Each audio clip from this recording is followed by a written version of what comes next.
जय श्री हरि। कुरुक्षेत्र के युद्ध क्षेत्र को विशाल सेनाओं के आवागमन की सुविधा के लिए तैयार किया जा रहा था। उन्होंने हाथियों का इस्तेमाल पेड़ों को उखड़वाने और जमीन साफ करने के लिए किया। ऐसे ही एक पेड़ पर एक गौरैया अपने 4 बच्चों के साथ रहती थी। तब उस पेड़ को उखाड़ा जा रहा था तो उसका घोंसला जमीन पर गिर गया, लेकिन चमत्कारी रूप से उसकी संतानें अनहोनी से बच गई। लेकिन वो अभी बहुत छोटे होने के कारण उड़ने में असमर्थ थे।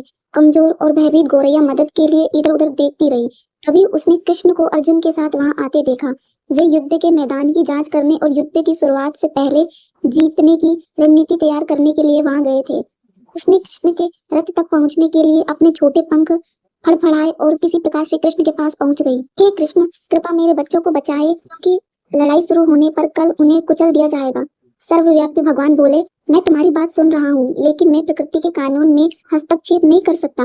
गौरैया ने कहा, हे भगवान, मैं जानती हूँ कि आप मेरे उद्धार करता है। मैं अपने बच्चों के भाग्य को आपके हाथों में सौंपती हूँ। अब यह आपके ऊपर है कि आप उन्हें मारते हैं या उन्हें बचाते हैं। काल चक्र पर किसी का बस नहीं है। श्री कृष्ण ने एक साधारण व्यक्ति की तरह उससे बात की, जिसका आशय था कि वहाँ ऐसा कुछ भी नहीं था जिसके बारे में वे कुछ भी कर सकते थे। गौरैया ने विश्वास और श्रद्धा के साथ कहा, प्रभु, आप कैसे और क्या करते हैं वो मैं नहीं जान सकती। आप स्वयं काल के नियंता हैं, यह मुझे पता है। मैं सारी स्थिति एवं परिस्थिति एवं स्वयं को परिवार सहित आपको समर्पण करती हूँ। भगवान बोले, अपने घोंसले में 3 सप्ताह के लिए भोजन का संग्रह करो। गौरैया और श्री कृष्ण के संवाद से अनभिज्ञ अर्जुन गौरैया को दूर भगाने की कोशिश करते हैं। गौरैया ने अपने पंखों को कुछ मिनटों के लिए फुलाया और फिर अपने घोंसले में वापस चली गई। 2 दिन बाद शंख के उद्घोष से युद्ध शुरू होने की घोषणा की गई। कृष्ण ने अर्जुन से कहा कि अपने धनुष और बाण मुझे दो। अर्जुन चौंका, क्योंकि कृष्ण ने युद्ध में कोई भी हथियार नहीं उठाने की शपथ ली थी। इसके अतिरिक्त अर्जुन का मानना था कि वह ही सबसे अच्छा धनुर्धर है। मुझे आज्ञा दे भगवान, अर्जुन ने दृढ़ विश्वास के साथ कहा, मेरे तीरों के लिए कुछ भी अभेद्य नहीं है। चुपचाप अर्जुन से धनुष लेकर कृष्ण ने एक हाथी को निशाना बनाया, लेकिन हाथी को मार के नीचे गिराने के बजाय तीर हाथी के गले की घंटी में जा टकराया और एक चिंगारी सी उड़ गई। अर्जुन ये देखकर अपनी हंसी नहीं रोक पाया कि कृष्ण एक आसान सा निशाना चूक गए। क्या मैं प्रयास करूं? उसने स्वयं को प्रस्तुत किया।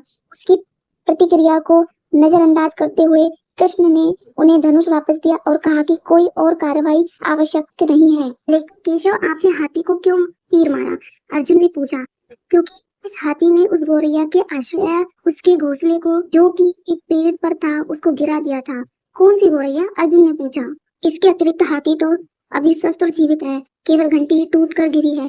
अर्जुन के सवालों को खारिज करते हुए कृष्ण ने उसे शंख फूंकने का निर्देश दिया। युद्ध शुरू हुआ। अगले 18 दिनों में कई जानें चली गईं। अंत में पांडवों की जीत हुई। एक बार फिर कृष्ण अर्जुन को अपने साथ सुदूर क्षेत्र में भ्रमण करने के लिए ले गए। कई शव अभी भी वहां हैं, जो उनके अंतिम संस्कार का इंतजार कर रहे हैं। जंग का मैदान गंभीर अंगों और सिर बेजान और हाथियों से अटा पड़ा है। श्री कृष्ण एक निश्चित स्थान पर रुके और एक घंटी जो कि हाथी पर बांधी जाती थी उसे देखकर विचार करने लगे। अर्जुन, उन्होंने कहा, आप क्या मेरे लिए यह घंटी उठाएंगे और इसे एक तरफ रख देंगे? निर्देश बिल्कुल सरल था, परंतु अर्जुन के समझ में नहीं आया। आखिरकार विशाल मैदान में जहाँ बहुत सी अन्य चीजों को साफ करने की जरूरत थी, कृष्ण ने धातु के एक टुकड़े को रास्ते से हटाने के लिए क्यों कहेंगे? उसने प्रश्नवाचक दृष्टि से उनकी ओर देखा। हाँ, यह घंटी, कृष्ण ने दोहराया। यह वही घंटी है जो हाथी की गर्दन पर पड़ी थी, जिस पर मैंने तीर मारा था। अर्जुन बिना किसी और सवाल के भारी घंटी उठाने के लिए नीचे झुका। जैसे ही उन्होंने उसे उठाया, उसकी हमेशा के लिए जैसे दुनिया बदल गई। 1 2 3 4 और 5, 4 युवा पक्षियों और उसके बाद एक गौरैया उस घंटी के नीचे से निकले।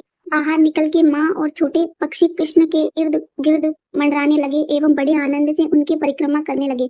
18 दिन पहले काटी गई एक घंटी ने पूरे परिवार की रक्षा की थी। मुझे क्षमा करे हे कृष्ण, अर्जुन ने कहा। आपको मानव शरीर में देखकर और सामान्य मनुष्यों की तरह व्यवहार करते हुए मैं भूल गया कि आप वास्तव में कौन हैं। जय श्री हरि।